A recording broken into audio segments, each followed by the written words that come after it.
MJN medical college ও হাসপাতালে রোগীর আত্মীয় পরিজনদের হাসপাতালে ঢুকতে বাধা দেওয়ার অভিযোগ উঠল নিরাপত্তা রক্ষীদের বিরুদ্ধে। এই ঘটনাকে কেন্দ্র করে বুধবার হাসপাতাল চত্বরে উত্তেজনা ছড়ায় এবং শুরু হয় বচসা। অভিযোগ, রোগীর আত্মীয়রা হাসপাতালে প্রবেশ করতে গেলে কর্তব্যরত নিরাপত্তা রক্ষীরা তাদের বাধা দেন। এরপরে দুই পক্ষের মধ্যে তর্কাতর্কি শুরু হয়। পরিস্থিতি উত্তপ্ত হয়ে উঠলে খবর পেয়ে ঘটনাস্থলে পৌঁছায় পুলিশ এসে উভয় পক্ষের বক্তব্য শোনে এবং পরিস্থিতি নিয়ন্ত্রণে আনে। যদিও হাসপাতালের নিরাপত্তা রক্ষীদের দাবি এমন কোনো ঘটনাই ঘটেনি। তাদের বক্তব্য, হাসপাতালে থাকা সিসিটিভি ক্যামেরার ফুটেজ দেখলে গোটা বিষয়টি স্পষ্ট হয়ে যাবে। এদিন এক রোগীর স্ত্রী কি জানিয়েছেন শুনুন। অসুস্থ কালকে ভর্তি করেছি,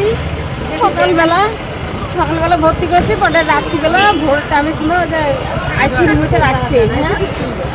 আজকে আমার সঙ্গে অল্প একটু ফুলে আমার সঙ্গে কথা তো বলতে দেয় না, আর একটু দেখতে কতবার দেখতে আসতে দেয় না। তারপরে বলে কি বলে মরলে মরুক, একটার পরে তুমি আসো। এখন আমার যেতে দেয় না। মরার জন্য ভর্তি করা হয়েছে কি বাঁচানোর জন্য? ওরা কেন বলবে যে তোমার স্বামী মরুক, তুমি পরে এসে দেখা করবা? তারপরে কি আপনারা ঢুকতে পারলেন না? ভিডিও করতেছে, হাসতেছে, ভিতর থেকে হাসতেছে, ভিডিও করতেছে। আপনার নাম? আপনার স্বামীর নাম? শিবচরণ বর্মন। মানে কিসের জন্য ভর্তি হয়েছে?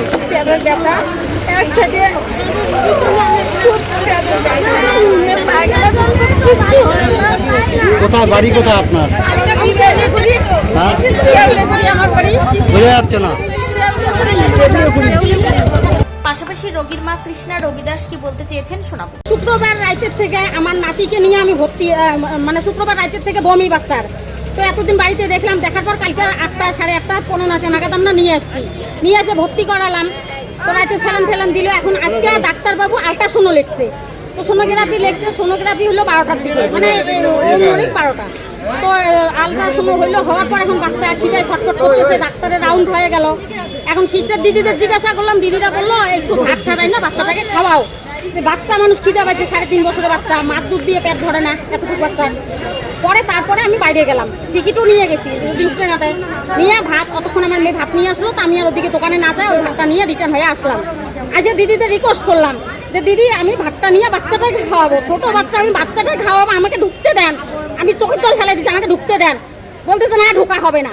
এখনো কি সুপার আছে, ডাক্তারবাবু রাউন্ডে আছে, তাহলে ডাক্তারবাবু কি বাচ্চার জন্য আছে না ওনারা এখানে ঢুকতে না করার জন্য আছে? ডাক্তারবাবুরা কিসের জন্য?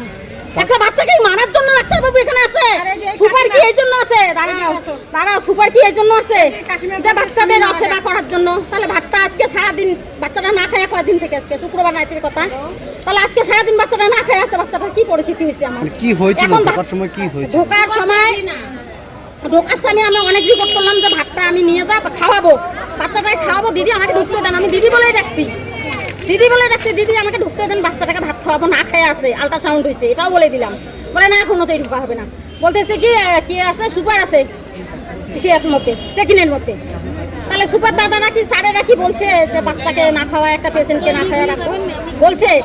ওনারা কি তাই বলছে? তারপরে একজন পুলিশ আসলো ভিতর থেকে বাইরে হয়ে, ওনাকে বললাম যে স্যার এরকম কথা। উনি আমাকে কি বললো কি যে ওনাদের যেটা আইন সেটা করবে, তাহলে পুলিশও তো কোনো বিচার করলো না। এখানে তারপরে কি আপনারা ঢুকতে পেরেছেন? না, ঢুকতে পাইনি। ওই তো ভাতের বাটি ওখানে পড়ে আছে, জলের বোতল পড়ে আছে। ওনারা ভিতর থেকে ওই উল্টো সিধা উনি বললো যে আমার স্বামী অসুস্থ, আমি যাবো স্বামীর কাছে, একটু দেখা করে আসি। বলে না, যাওয়া হবে না, 7টা শুন তোমার স্বামী মারা যাক, 7টা শুন যাবা তোমার স্বামী মারা যাক। কেন এই কথা বললো? কেন বললো এগুলা কথা? মানে একটা গন্ডগোলের কথা শুনতে পেরেছি, মানে সেটা কি হয়েছে? আমাদের কোনো গন্ডগোল নাই, গন্ডগোলটা ওরাই বাজাইছে। আমাকে যে ঢুকতে তো ভাতটা নিয়ে এতটা হইতো না। অনেক রিকোয়েস্ট করছি, রিকোয়েস্ট করার পরেও আমাকে ঢুকতে দেয় না। একটা ধস্তাধস্তির কথা। হ্যাঁ, ধস্তাধস্তি মানে ওই যে উনি ধাক্কা মারছে, তো আমাকে ওই গেটটা, এই পাশের গেটটা দিয়ে হাতটার মধ্যে লাগছে। তখনই জলের বোতলটাও গেছে, ওই ভাতের বাটিটাও। কে ধাক্কা মারছে? ওই যে সবাই সিস্টেম না ভিড়ে থেকে এটা লাগলো। আর এই কাকিমাকে বলছে ওনার স্বামী মারা যায়। আমার নাম কৃষ্ণা রবিদাস, বাড়ি ছাগলবের, পোস্ট ছাগলবের, থানার পুন্ডিবাড়ি, জেলা কুচবিহার। এদিকে এই ঘটনায় এখনো পর্যন্ত হাসপাতাল কর্তৃপক্ষের তরফে কোনো আনুষ্ঠানিক প্রতিক্রিয়া পাওয়া যায়নি। পুরো ঘটনা খতিয়ে দেখছে পুলিশ। কোচবিহার থেকে নিজস্ব প্রতিনিধির রিপোর্ট, টাইমস 14 বাংলা।